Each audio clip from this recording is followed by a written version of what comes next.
Hey there, Ben Kissel here for Last Podcast Network. I want to tell you about my show, Abe Lincoln's Top Hat. For more than 9 years, Marcus and I have strived to present you with the most accurate and honest political podcast out there. In these turbulent times, it's our intention to unite the country with impassioned debate that reaches out to the rational Americans who find their voices more muffled every day.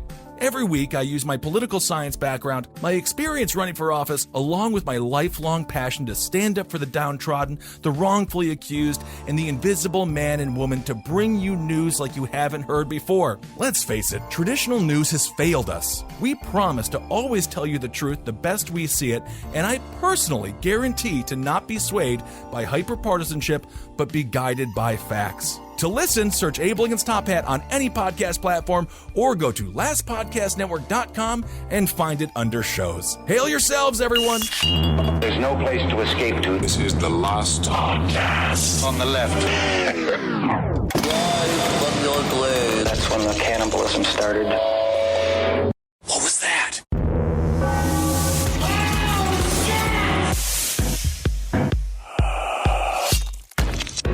Thing is that I know how I could fix California, man. Oh, yeah? How are you going to do that? There's straight up a haze everywhere. It's fucking gnarly. And not like a cool haze. Not like an old Cheech and Chong, what they was going to hope happen to Los Angeles. Yeah, because of the horrible fires. But you know what we got to do, man? Get a bunch of mirrors. Because it's all done by the government. Like directed energy weapons. This is coming from the fucking skies in order to make the leading liberal elite afraid of placing their vacation from their vacation homes. Because you know what? Sometimes when you're on vacation, you're like this is just so intense already, just like being on vacation. I need like a vacation from my vacation.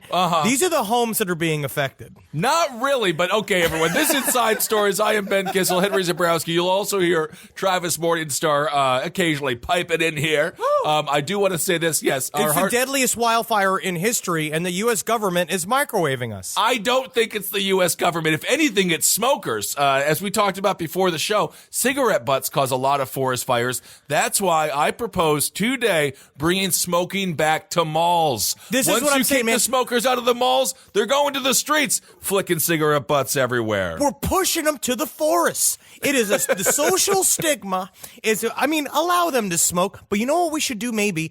People should wear big sort of like plastic bubbles from their waist all the way around if you want to smoke, and then you can smoke inside of it and you keep other people from breathing smoke, and then you get extra nicotine. I don't know if plastic would be the best fabric for that, because it seems like it might melt and then those people would have a really hard sort of life for the rest of their existence. But in all seriousness, this fire in California, hundreds of thousands of people have been displaced, and obviously the celebrities get quite a bit of coverage, such as Miley Cyrus, and also Neil Young. His Malibu home has burnt down, but they're going to be fine. Will Smith is going to be fine.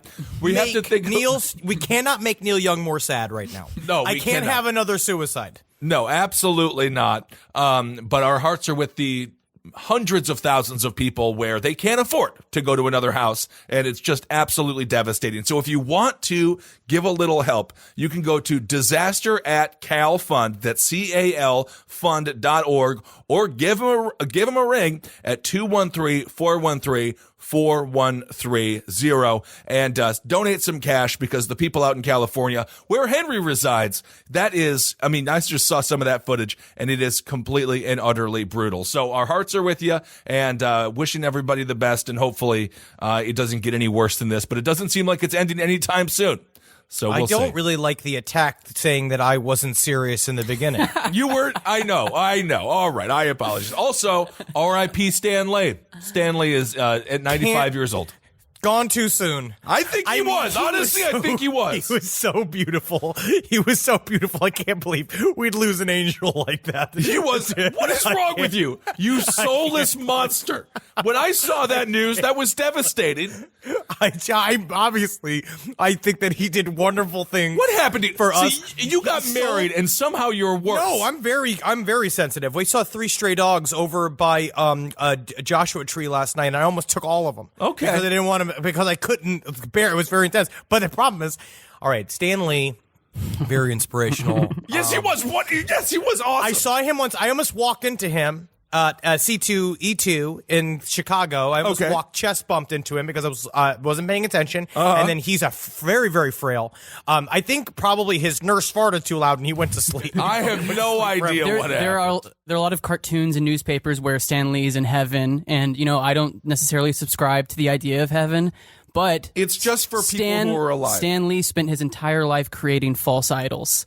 So is he going to heaven? Oh my God. All right. Stan Lee created some heroes that helped a lot of kids who were feeling depressed, who were getting bullied. And they said, you know what? If Spider-Man can overcome, if Peter Parker can overcome. He had superpowers. He got bit by a radioactive spider. He was a normal person. He also wanted to care for his aunt. And is Mary Jane ever going to love him? He had a lot of real life issues. Mary Jane did love him, and then they got divorced in the comic books. Yeah, whatever. But they loved. And it was hard to find But you know what it is, Stanley, too, is that he aggregated a lot of content. Like he didn't end up taking quite a bit of credit for the creations that were done under his employ. But entertainment would not be the same if it wasn't for Stan Lee. Yes. Because you need barkers, man. You need people to shift those units. All right, everyone. Well, let's get back in here. Joe Exotic. Let's start talking about zookeeper Joe Exotic. He's back in the news. Of course, you all remember him. He had a murder for hire plot.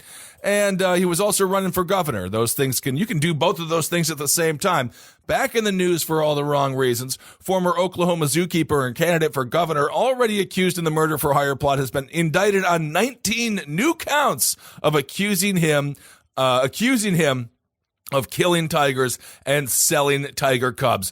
Federal grand jury unsealed the charges Wednesday against the 55-year-old Joseph Maldonado Passage, who's also known as Joe Exotic, which, of course, you just change your name to Joe Exotic if your last name is actually Maldonado Passage. Exotic is a hell of a lot easier to say, and dare I say, it's kind of fun. It's fun. Yeah, it's very fun. Joe Exotic was indicted in September for allegedly trying to hire someone to kill the operator of a Florida-based animal sanctuary. Carol Baskin, CEO of Tampa's Big Cat Rescue, claimed she was targeted. He pleaded not guilty. But now we got the new charges. Accuse him of killing 5 tigers in October of 2017 and offering to sell cubs in violation of the Endangered Species Act. He's in trouble. Well, I just don't understand. So all of this is like... So now this is real. He definitely is abusing these tigers and he's selling these cubs. Well, he killed 5 of them to sell the cubs, which I don't know why you can't keep them alive and then also sell the cubs, but that's what happened here. So Joe Exotic, he seemed like a man of the people during his campaign ad. He had a beautiful voice. But then I heard it was disputed that he wasn't even singing in that video. I heard it was possible that he was not singing in that video, but as we talked about, who would be the secret voice behind Joe Exotic? How sad is that person's life? No. I'm just going to say I think it was Mr. Exotic. Chris Gaines. Because Chris Gaines, he can pop up anywhere. That's Garth. No, that's it's Garth not. Brooks. No, it's not. It's two different people. Yeah, if you really think about it, if you really think about it, because you can imagine that Garth Brooks' own family wonders when Chris Gaines will come home. And they sit in there because they remember there was a period of time in the 90s when Chris Gaines was around. He was daddy. They were eating pizza for breakfast. They were having Malamars for dinner. Because Chris Gaines doesn't give a F. I don't know if that's actually true. I think Garth Brooks didn't give an F. Chris Gaines was like his sad goth counterpart. Sexy. I don't think that they got to eat pizza rolls for breakfast. I think they got like really, really sad, like, I don't know, maybe avocado toast, but not good. Avocado toast is good for you. I will say this, goth daddies, all they care about is you not getting too much sun. For the rest of the time, it's like, you can eat whatever. You can eat whatever as long as it's on commemorative Halloween plates with all of the Halloween decorations still up, like this. Like right. We talked about last week, where we allow people to celebrate Christmas forever. These are people that can celebrate Halloween forever, and essentially they dress up their kids like Frankenstein 5 or 6 times a week. Not so bad. The Addams Family was one of the more loving families in cinema history, so I think that could work. It is funny though that Garth Brooks. Usually when someone does an alter ego, their alter ego, like what is Beyonce, doesn't she call herself Sasha Fierce? Yeah. So she's Beyonce in the boardroom, and then she hits the stage, and she's Sasha Fierce. Garth Brooks is the crazier part of the Garth Brooks-Chris Gaines connection. Which is so weird that he was like, this Garth Brooks character, I am getting a little out of hand. I need to tone it down, start covering my eyes with my hair. There's a shadow entity, and then there's the sun entity. All right, Chris Gaines is the shadow entity of the extrovert. It's the extrovert, and then it really comes down to the question: is who's the real Garth Brooks? Is it Chris Gaines, who's truly brooding, sensual, sitting and Right. wondering, lies within the shadows. Or is Garth Brooks, the son, the man of all people, the man about town, the mayor of the guitar, which is what I think I've heard him call himself, because everybody Really? has these. Everyone has these differences. But when it comes to Joe Exotic, who is the real Joe Exotic? We've been covering this guy Right. now for like fucking 2 months. And so now we know for a fact he attempted to put a hit out on somebody, which we still Yes. is still kind of in a legal gray area. We've Well, heard he did people put who the say- hit. Yeah, he definitely did put the hit out. He attempted to have the hit finished. Yes, but then he's been sort of semi-accused of the murder of his husband. Yes, that's correct. The murder of his husband. That He's is- also been accused of that. How is his campaign going? I think the campaign is dead now. I think campaign's the campaign over, has right? also been, I think that's been murdered as well. So he made the jump from being a politician to just straight up celebrity. He's living the dream. He's doing. Yeah, That's what Beto wants. right. Yeah, he really, hopefully Beto doesn't have the criminal record now I after guess- I hope maybe he's not. going through some depression. He just starts killing animal cubs. But yeah, Joe Exotic, a hell of a life. That's going to be a really full tombstone. It's going to be a full tombstone. That's for I tell sure. you what. But when he dies of the, honestly, you could see he's a smoker. He's going to get throat cancer. So that casket's going to be very light. It could be. Yes, it could be. And again, if you're struggling with smoking, try the Jewel. That's what I was. No, anyway. Jewel just got shut down. Jewel's getting Did it? shut down because they're taking all their various flavors out of the stores, and they're actually being told to back off of social media advertisement because it is obviously for children. Yes. Well, that's the major problem. I have a couple of friends who didn't smoke, and they just started smoking the e-cigarettes, which is, this is how big tobacco gets you. They always find another way to monetize their product. In this case, dude, it's well, nicotine. fucking Miller's buying into the weed game, too. Miller beer? Yeah. They're going to get weed beer? No, well, they want to start it. There is already weed beer. Really? Yeah, See, I buddy. don't know if that needs to be a combo. I'm already making it a combo, so I don't really need it all mashed up together. It'd be Right. like going to McDonald's and being like, just put the burger and the fries and the shake in the shake machine and make it all soft and liquidy so I can just pour it in my turtle-like mouth. I don't know how that would taste. Yeah, weed beer, it sounds actually like the equivalent of Chris Gaines actually having sex with Garth Brooks. Like, it's just too, I don't know if that needs to be together. It would be beautiful. Now, this was, it is all over the news. Oh, I'm it's getting been big. blasted with it. My fucking chin and eyelids are just covered in this story. It is a UFO has been seen over Ireland, and it is making some heat because it just showed up in the Washington Post. That's how you Yep. know this shit, I guess, is for real, as it gets all the way over here. And yes, they sort of pedantically covered the UFO scene as well, which is, of course, they have to, because why not take a shot at the vulnerable? But pilots saw a very bright UFO streaking over Ireland. If it wasn't aliens, what was it? This is Right. from the Washington Post. Basically, what they said is that British Airways pilot was operating flight BA94 from Montreal on Friday when she contacted the nearest air traffic controller tower to inquire whether there were any military exercises over the Atlantic Ocean to which she had not been alerted, according to the Irish Examiner. When controllers told her that the skies were clear, she politely set them straight. She said that she and her crew saw two bright lights streaking through the air at phenomenal speeds, twice the speed of sound. It came up on our left-hand side, rapidly veered to the north. We saw a bright light and it just disappeared at a very high speed. We were just wondering, the pilot said, according to the newspaper and audio of the interaction posted on the internet, which we're going to play for you right now. All right, let's do this. Now, if you are confused by what you're hearing, you're just like me. It is really difficult to understand the accents because we hear Irish, but we don't, usually when the Irish are talking to us, they try to be as clear as possible, knowing that there's a small dialect difference. But this is the Irish at work. So they get all of this. What I will say about this footage, it's very interesting. What I love about this kind of stuff is, and I think we've even shown footage like this in our live show, is that I love hearing air traffic controllers say they're the ones here, and it's not just fucking Tammy from Boggs Creek. It's nice to have some fucking full on these are legit. These people watch the skies 24/7. It's got to be exhausting. There's nothing showing on either primary or secondary. Okay, it was moving so fast, in fact, you can no longer see it, but yes, thank you.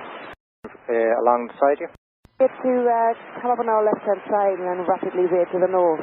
We saw bright light and then it just disappeared at a very high speed. We were just wondering. We didn't think it was a likely collision course. We were just wondering what that could have been.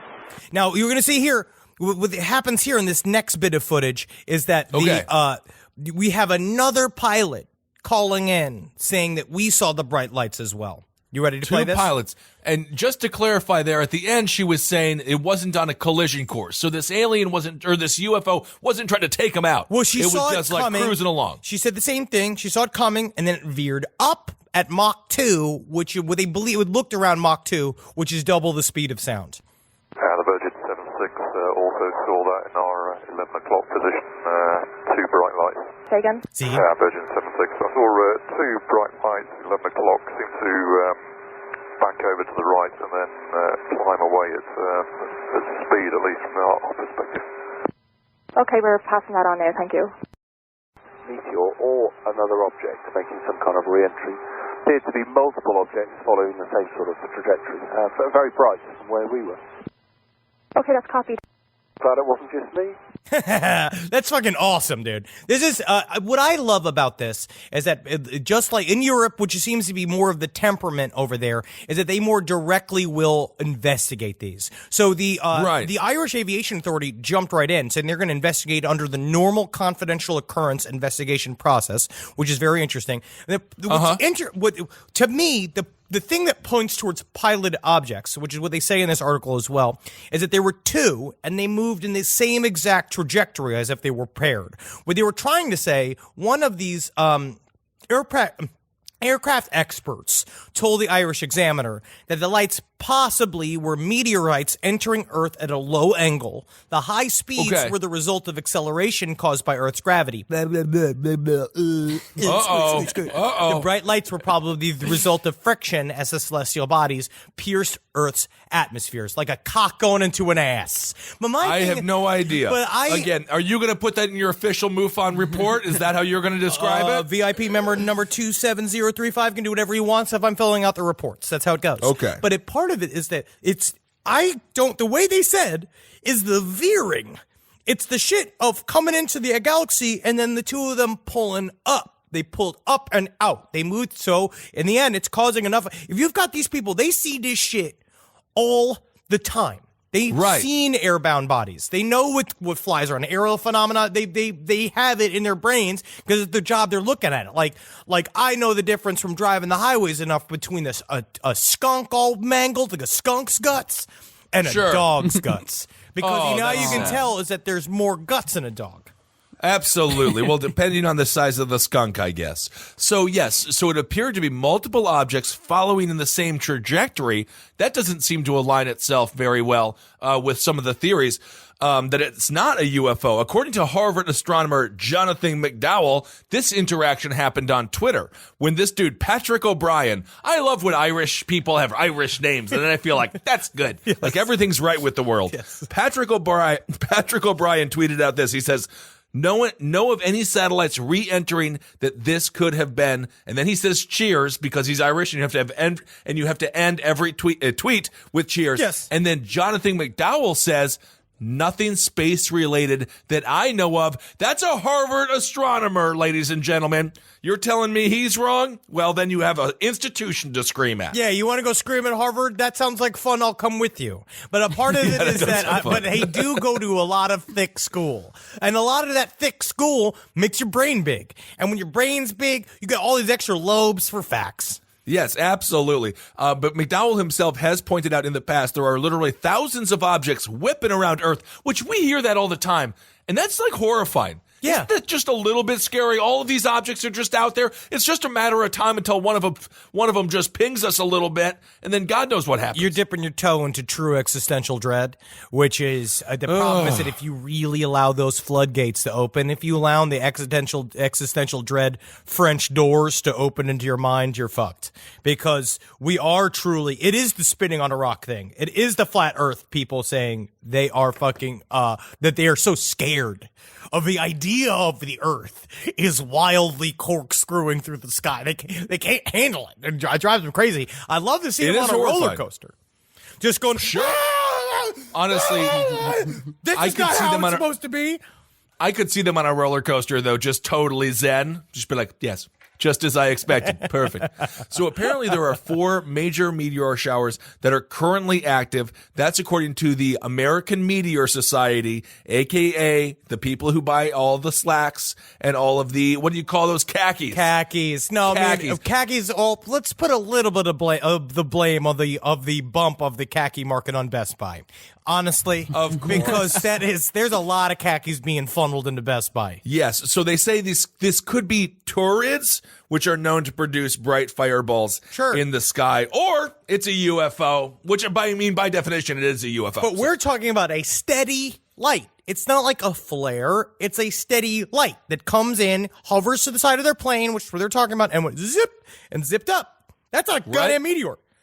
I love it. That burp is an official exclamation point on this whole story, because I am sick of this shit. I am sick of being maligned. And also, why you're not being?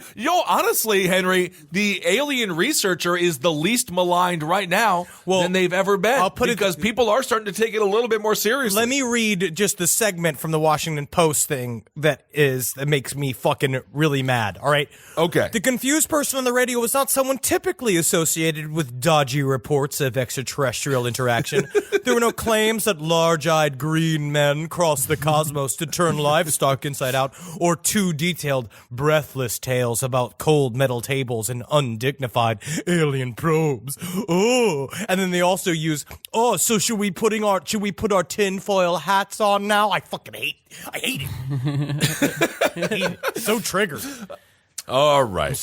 I'm very sensitive. I know. Well, there has been a lot of reports coming about UFOs in the recent years. So who knows, Henry? You're real close to getting abducted. Keep on sleeping face down, butt up, and they're going to grab you one of these nights right out of that apartment of yours, and you're going to have I don't know what your night will be like, but I tell you what, you might like it. I always sleep in the seductive triangle position, just so that someone will come and scoop me up with a coat hanger just through my asshole.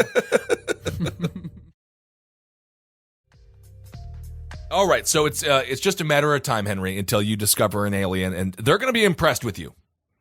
I feel that if there was gonna be an ambassador, I could be not as embarrassing as people would expect me to be. I love it. All right, well, let's move on. Now, this story, somebody sent this to me on Instagram, and I hadn't really heard about this before. It's a bit of an older story.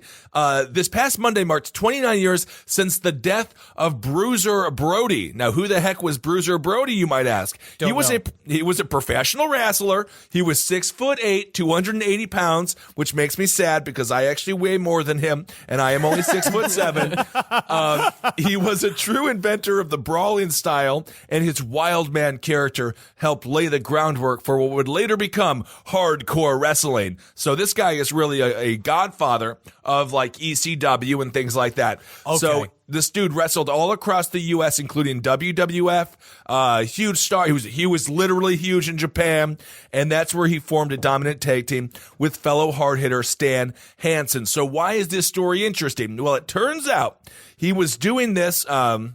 He was working a match with Lex Luger way back in the day. Halfway through the match, he stopped working. And what that means is you just stop selling, and that means you basically just don't react when the person hits you. You don't pretend like that's really powerful. Oh my God. You just kind of stand there like an oaf.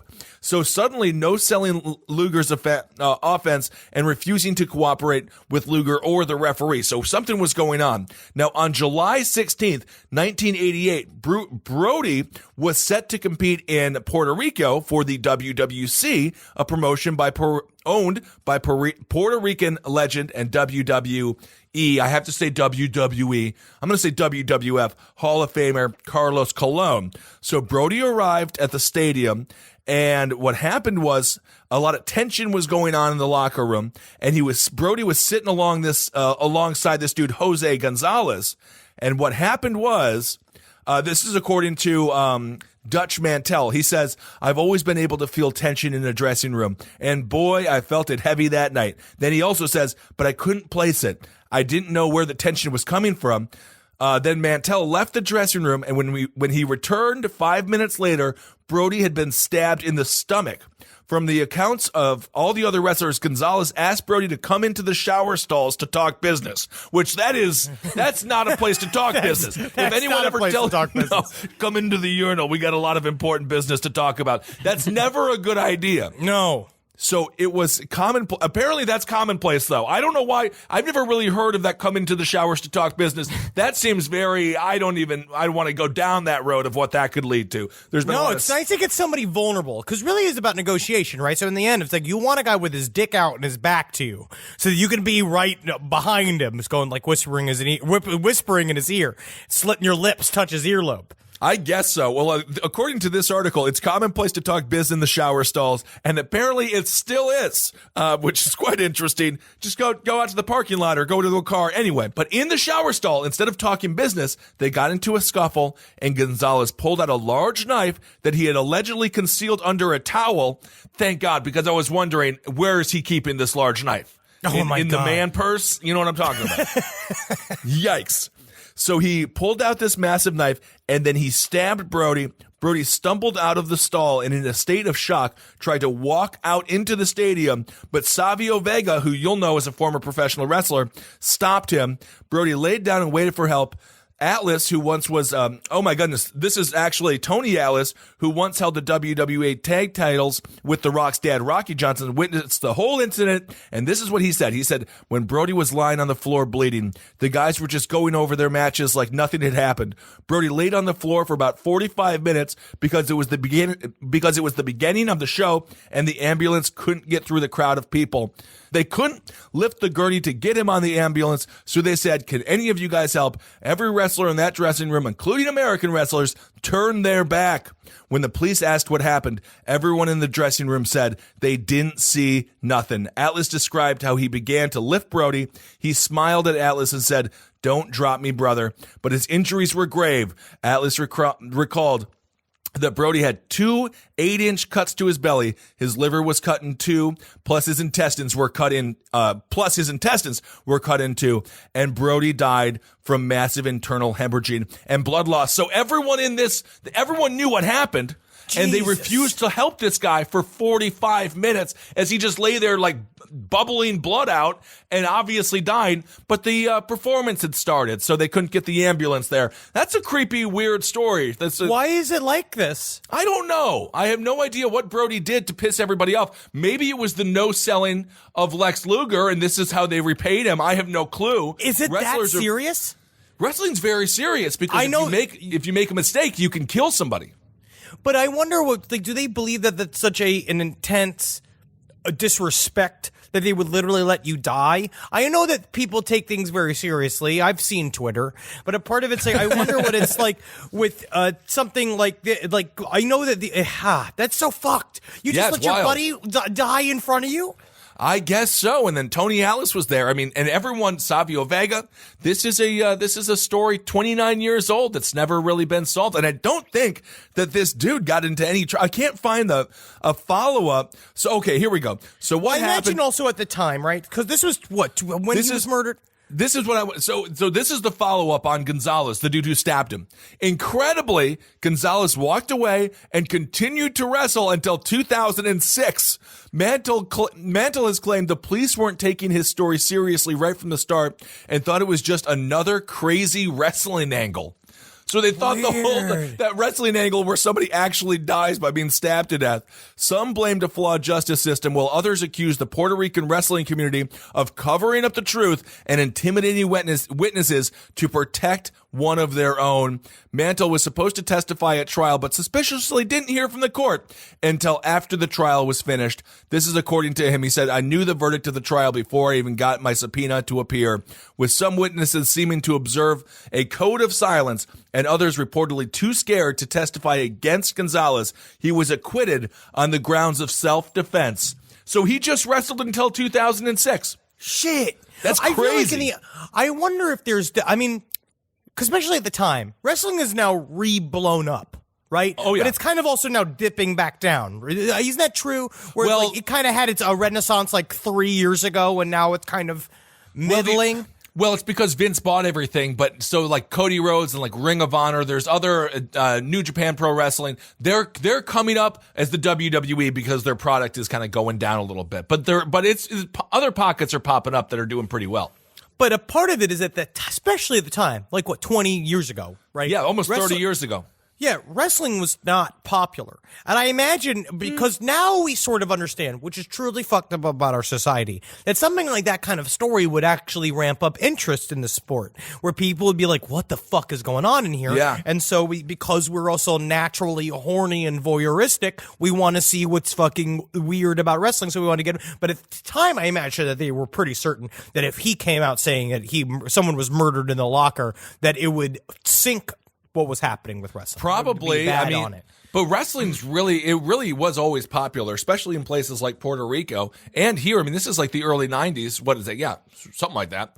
Or maybe, what is that? What's 29 years ago from today?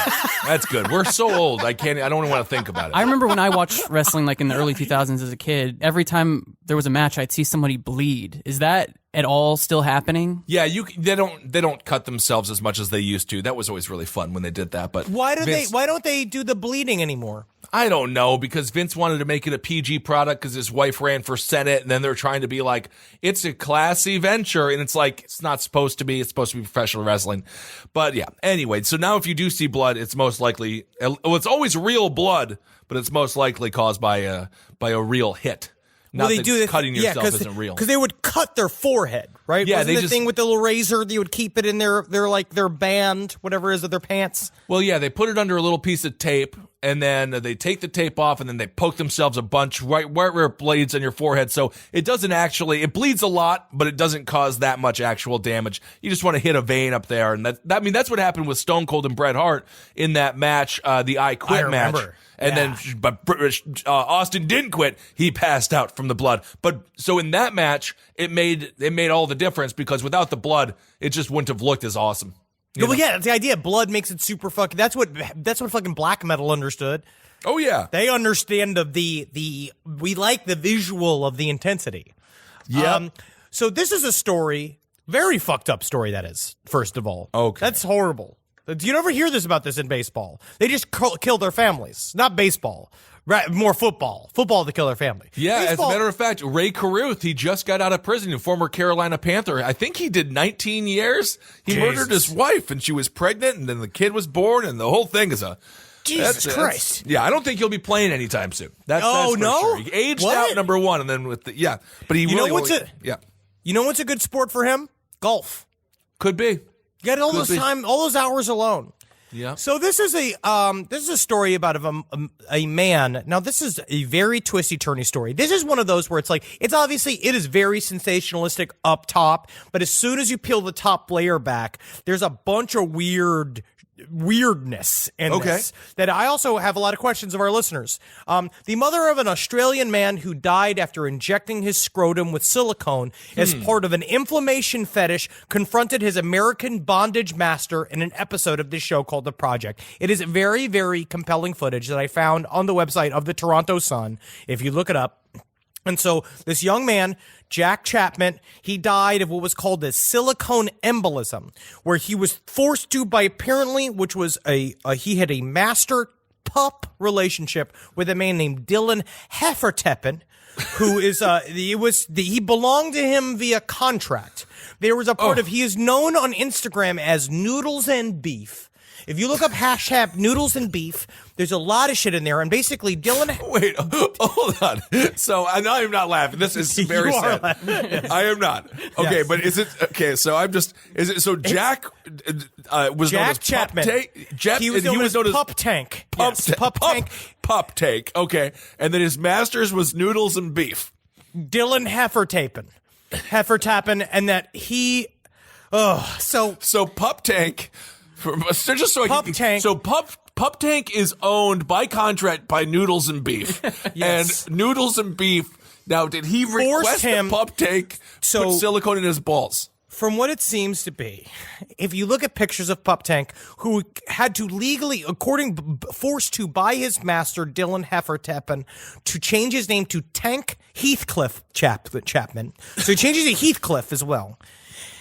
He was forced to by his master to adhere to a contract that he had set up, where one of these things is that all will belongs to master. All physical accommodations of said pups must be met with satisfaction by the master. It's a gigantic contract, very, very intense contract, where if you look at pictures of Dylan Heffertepen, and you see his pup group. It's 5 huge dudes within the bear community. Dylan Heffertepen also was a little bit of an actor, and he was in a web series about bears that's also very, very intense. It's and what he wanted his pups to have was very, very, very big balls. Okay, and you would also force them to work out to look like him. Okay, but now if you are, they're pups. So by definition, they shouldn't have really large balls, right? So there's a confusion there. This is what his vision was. This was his vision. How did he get 5 guys? And look at the pictures of these guys. I mean, these guys, they're not that it matters because we talk about professional wrestlers getting abused all the time, but they are big dudes. They are very big dudes, and he made them bigger. How did he get 5 of them to be his pups? I will say this. This is kind of what I want to ask our listeners. Those of us that are actually in sub-dom relationships know that there is a part of this, I guess, that is from what I've read, this is very normal from what I've read. I'm not doing this. I don't know the rules. All right. I'm trying to understand that it can be a part of life that people do this. Right? Sure. And so he had his group. A part of it is that they get sexually turned on and they like being a part of this, what he called a polyamorous family. He made this family so they all wanted to serve the master equally. But the problem is that some of them, it looks like Pup Tank went and got his balls filled up way, way, way too much. And according to Dylan Heffertepen, if you watch the horrible video of Jack Chapman's mother and him have a confrontation, and it's brutal because he just died, and Dylan Heffertepen didn't tell them that he was in the hospital, doing all this stuff, and fucking Noodles and Beef, his whole thing, who is Dylan Heffertepen, Noodles and Beef is saying, I never asked him to make his balls that big. I see. So that's his defense. Did you ever see, and I don't know why I reference this movie more than anyone probably in the country, Desperate Living, the John Waters movie. I watched it at a very formidable age growing up because Queen Carlotta's on the cover and I thought there was something saucy about that. But there's a scene in Desperate Living. Again, if you haven't seen it, check it out. It's one of John Waters' more disturbing films, but it's kind of fun. There's a scene where a woman is in it's a lesbian relationship, but the woman isn't a lesbian. And so she says, I just wish you had a penis. And then the woman goes and has a surgery done to get her a big penis. And then she comes back and then the lady's like, I didn't really want you to get a big penis. And then she cuts the penis off with a pair of scissors. So anyway, it's kind of like that. It's kind of like that. You know what his story is? It's about an abusive relationship, and you can be in a sub-dom relationship that does not move into abuse. The whole point is to create a system, from what I've read. Right. You're supposed to have a back door. You have to be able to get out. You have to be able to say at some point, hey, I love being your doggy. I'll lick your feet all day long, but I'm starting to feel like my wants and needs are not being honored. Sure. Or I'm starting to feel that I am in danger. And the problem is that it looked like Jack Chapman truly fell in love with Dylan Heffertepen, and he ran it through. Like, he basically ran him all the way to the end, and then unfortunately, tragically, he died. But a part of it is that must be that the getting off of signing the contract. All of these steps make life so spicy, and it shows us in these like little normal relationships that we have is like I guess we're missing out on all the thrills of involving a lawyer. Well, and I just involved a lawyer in my relationship, and I'll tell you what, it's fun, but that's the part that's the most unsexual for me. Sure. Well, maybe we haven't met our own Noodles and Beef yet. Also, this is what makes this guy even worse. There's really nothing that could make the guy worse. Although, again, this guy did inject his balls with silicone. He went to the doctor. He did that. Although I don't even know. I want to ask you that question in a second. If you know that answer, did he go to a doctor or he just do this himself? But before Pup Tank died, he left $200,000 in inheritance to I'm just going to call them noodles and beef. Yeah. So the guy took $200,000 from the guy before all of this even happened. So this guy is really horrible. This guy is, what is the difference between this guy and a cult leader? I don't know. This is the part of it where you could see people, he was obsessed with making all of the men in his community look just like him. And these men who fell in love with this personality, I don't know if it's even consent anymore. If you're in this Tom Sub relationship, the whole point is that sexually you are agreeing to this arrangement and you will be the master. You will be allowed to be mastered by another dude. So the problem is that what do you do in that gray area between like, he's telling you to do shit you don't want to do, or you know is going to kill you, and then all of a sudden you're stuck in it. I don't know. I don't know. Because it's a very, very sad story of an abusive relationship. Yes. But it's got big swinging nuts in it. His balls were so big. I don't know if they were swinging after they were injected with silicone, but... Did you see the pictures of his nuts? No, I actually missed that. No, where did you see the pictures of his nuts? They look like he stole brioches from the grocery store. But his mom was so heartbroken because she sits and watched it, and it was the truth. She was like, when my son went to America, because he was, I believe he is... Australian. He was Australian. And she was like, when my son went to America, he was normal.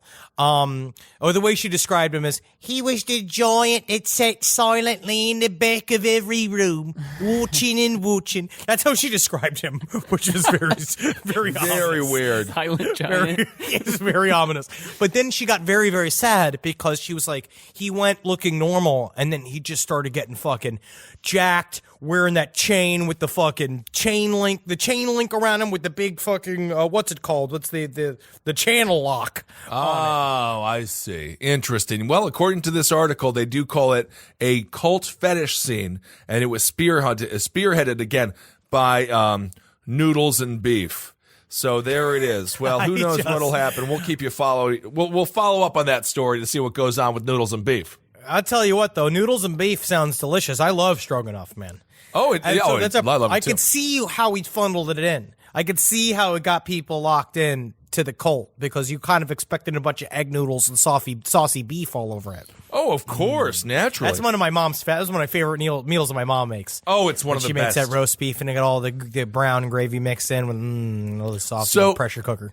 Well, I do love beef stroganoff. Yeah, it's really, and it's a funny name. It's a funny name when you're a kid. It's kind of a funny name even when you're nearing 40.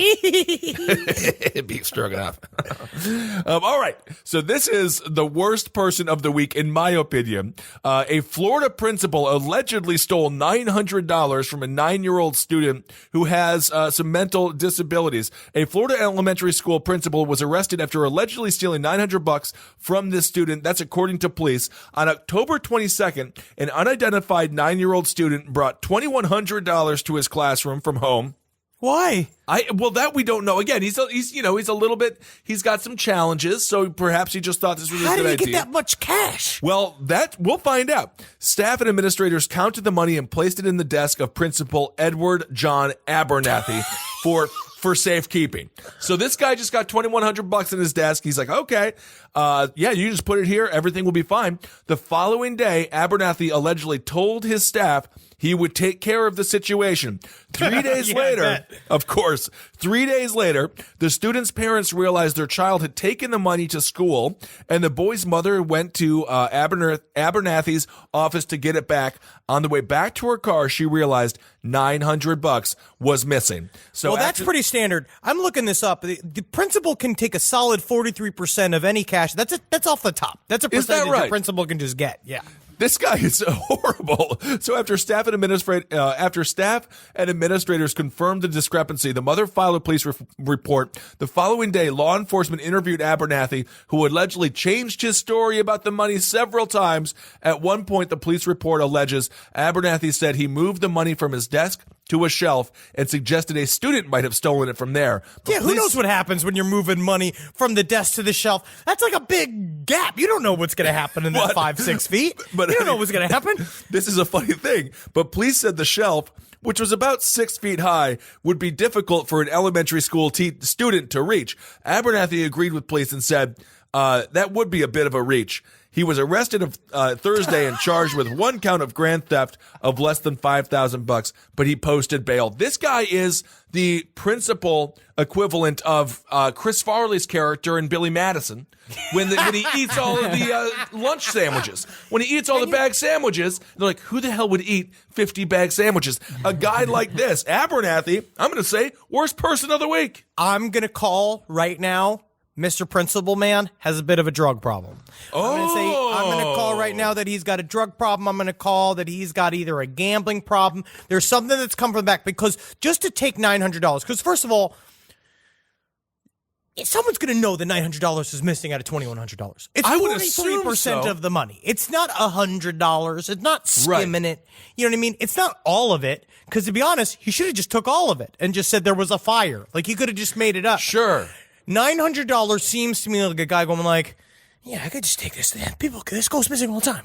Yeah, absolutely. Yeah, rubbing his nose and like licking his lips and shit like that. He's got a fucking problem. Okay, I could totally see that. I could see a coke problem in this guy's life right now. But I just think that's sad. I don't know where the kid got the $2,100. Maybe it is a very wealthy family and they just kind of leave money around or whatever it is.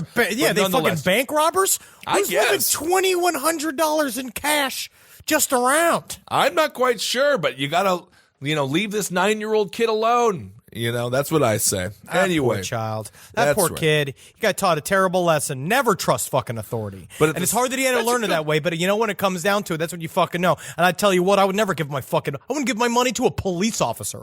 I wouldn't let anybody touch my fucking, I got $2,100. That should strap to my fucking leg. Oh, absolutely. So Edward John Abernathy, not good, my man. Come on. Give the kid his $900 back. He's got to go buy a bunch of fun stuff. I don't know what kids buy anymore, but I'm sure fun stuff. That's the kind of crime that I wish we'd go back to, like public spankings. I wish that was the kind of crime that he could be tied to a post and a man with the big old-timey judge's wig comes out and fucking hits him with a plank a bunch of times to be like, are we embarrassed? Are we embarrassed? Like, I think that would be pretty sweet. Also, I want to quickly do, because we got to leave, we're going to be wrapping this episode up, but I want to quickly go over the Church of Satan's comments about the Satanic Temple recently sued the killing adventures of Sabrina over the use of their design of their Baphomet statue. Okay. Now, obviously, the Satanic Temple is a very serious group of people that they are more of the political arm of the Satanism movement, and they are very, very upset because they feel that their Baphomet statue was co-opted by Netflix. But the Church of Satan decided to come out. But what we kind of feel like, we even said this privately to ourselves, it seems to be a little not metal. Yeah, exactly. To sue somebody over this. You know what it reminded me of? When Lars sued Napster. Yes. I'm like, okay. It's like, all right, thank you, Lars. We have it. Thank you for defending the little man. But you don't actually care. I would definitely put the TST in the Lars Ulrich world of the paranormal and the occult. Like, I would say that they are the Lars Ulrich of that world. But it's interesting because they're obviously fight back and forth. But the Church of Satan made a very pointed rebuttal to the TST's action. They wanted to come out and say something. Because remember, they're also, I am just without comment putting this out there because I know both sides, the COS and the TST, fight quite a bit because people do not like the legacy of Anton LaVey. So we'll go through this. Oh, I see. So but they do. Are they? We're gonna get some angry comments from both sides. Okay. Somebody's gonna be upset about this because everybody's very upset. But I think it's fun to watch. They have more in common than not in common. I would think. Okay, I don't know. Okay. Recently, the Satanic Temple has filed a lawsuit against Netflix over a depiction of the symbolic deity Baphomet in their series Chilling Adventures of Sabrina. As a significant number of people seem to be confusing this with us, we would like to clarify that TST is a political activist group that has nothing to do with us, nor with the religion of Satanism, which we founded over 50 years ago. The Church of Satan has not filed a suit against Netflix, nor do we have a problem with their Sabrina show, which we've previously discussed. Okay. Netflix built their own Baphomet sculpture for their show, which obviously references the TST version, but also references numerous public domain versions. Differing details in the chest, wings, beard, head, and so on make it clear that the Netflix version is not an exact copy of the TST version, rather a situation of fair use of public domain and popular cultural imagery. Okay. To reiterate, while TST is known for childish PR stunts such as fake political rallies, mailing cum rags to Congress, and rubbing genitals on gravestones to turn people gay after their deaths, these actions are not in any way representative of the apolitical, individualistic, and atheistic religion of Satanism. Please do not attribute their actions to us. All right, atheistic religion, quite a conundrum there, but interesting. I would say I think it's fun. It's not a religion; it's a lifestyle. It's a religion. It's a religion. We will talk about this again and again, and we're coming up. We're just, I don't want to talk about the episodes we have coming up because I don't like busting it. But we're going to be having this discussion on a very soon episode of Last Podcast on the Left. Yes, and it is a lifestyle. It's a position. It's essentially it's a political position. You're saying it. A true Satanist does not believe in God or the devil. Right. Well, I will say this. The only people that should be suing or even thinking about suing this Sabrina show is Melissa Joan Hart. Why are you leaving her out? Leaving her out of this? Is this not Sabrina the Teenage Witch? Is it totally different? Is it something else? I don't know. Why did they use the same name? Natalie was watching it. I watched about 5 minutes of it, and it's not for me. I can't handle that. I can't handle Riverdale. It's not for me. None of it's for me. You know what is for me? And you guys should fucking check out Haunted on Netflix. Haunted. Okay. I'll check Very that fucking out. Good. Very, very, very, very good. I'm looking at the Church of Satan's Twitter account. They're most of what they're tweeting is correcting people on the use of your. Okay, good. Yes. Well, that's a very important thing. These are ornery people. It's pretty dark, pretty metal. Yeah, absolutely. Nothing like some good old punctuation shaming. All right, everyone. They need a Coke and a smile. Yep. You remember that? I know. Yeah, good cocaine drink, a beverage. No, Coca-Cola beverage. Coca-Cola. Not cocaine. Although they used to put cocaine in Coca-Cola. That's why it's called Coca-Cola. Let's go back. Revert back. We get those new ones. All Coke. I want to first say we have in LA in Southern California, we're doing No Nude Dudes again. It's a clothing drive. We're trying to get clothes. I mean, it's mainly for men only because it's not mainly for men. It can be for anybody, but we focus on men in the title because actually there's not as many male clothes donated to charities. It's more so female clothes, which is interesting. But we're accepting clothes of all types at various locations in Southern California. The Hyena Gallery in Burbank, Bigfoot Lounge in Glendale, and I believe we have a couple other popping up. So check out if you got clothes and you're in that area and you want to drop them off, fucking go drop them off. We're going to randomly select 2 people. We're going to randomly select 1 person to get 2 tickets to the VIP section for Last Podcast on the Left. Awesome. So and again, if you want to help out with those horrible California wildfires, this is a solid charity from my little bit of research, disaster@calfund.org, or give them a ring at 213-413-4130 because it's devastating what's going on out there. So give a little if you can. All right, everyone. Well, thank you all so much for listening. We had a great time in D.C., in Austin, in Dallas, and in OKC. Man, we had I am still whirlwind of a week. Oh yeah, we are all sick now. It is. we did well. Maybe we need like a health coach. We need somebody on the road when we do these things. Somebody can give us juices or something because we just drank. Because there was a point where I think it was like the 3rd day in where I was like, really, the only way you do this is you got to keep drinking because you don't want to come down and you don't want to deal with any of that mess. This is smart. That's smart. Yep. You got to deal with all that on a Monday. On Monday. Deal with it on Monday. I am dealing with it, and it sucks. Future Henry is not happy.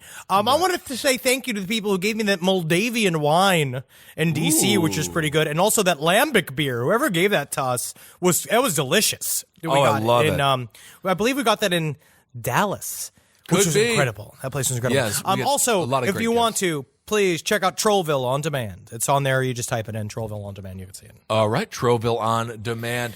We got a bunch of exciting things coming up, so we'll all see you soon. Make sure you get out there. Make sure you sit, you lie, and you sleep. Hey, I like that. That's my message for the week. I love it. too for All right, yourself. everyone. Thanks for listening. Hail yourselves. Triple L and hail Satan. Magustalations. Hail me.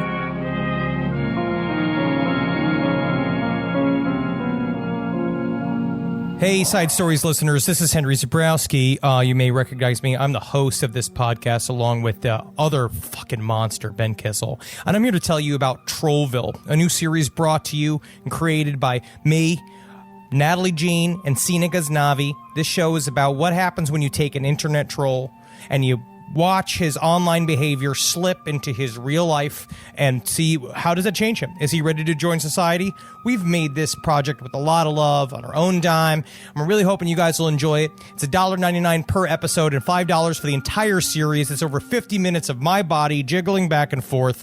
We're really, really proud of it, and we hope you guys can check it out. It's on Vimeo. The URL is vimeo.com/on-demand/Trollville. Again, that's vimeo.com/on-demand/Trollville, which is troll as in pieces of troll, and Ville, Ville. Please check it out. I think it's a fucking masterpiece for my sweet, slippery fingers. Hail Satan.